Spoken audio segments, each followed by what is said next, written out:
We are looking for a stable government, and obviously, we are voting for a strong India. Okay, and as far as, like you said, you're voting for a stable government, how hopeful are you that there will be a stable government this time around at least? I think we are quite hopeful that it will be, and that they will look after the growth requirements of the country. Okay, and do you think that our macros are quite in much better position than they were last year, and coming ahead, the new government, what kind of challenges do you think initially they will face? They'll have a lot of challenges, there's no doubt about it, because there's the weight of expectations. And also I think for the last 2 years we've been seeing the downturn. So obviously, there's going to be a lot of expectations from them. I think that's the biggest challenge, to manage expectations. Okay, but the first two challenges when it comes to growth, what would those be?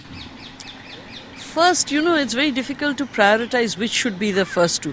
But I think the first message that needs to come across is that, people are trying to do things in order to bring about better control of inflation.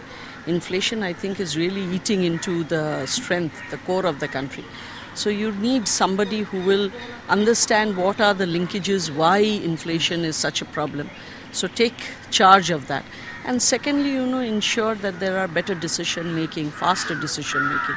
So I think these are the two major areas that I would say that the government needs to look at immediately. And lastly, ma'am, your message to the Mumbai voters, please encourage them to go out and vote. Sure, absolutely. Very important to vote, very necessary and very empowering. Please come and vote.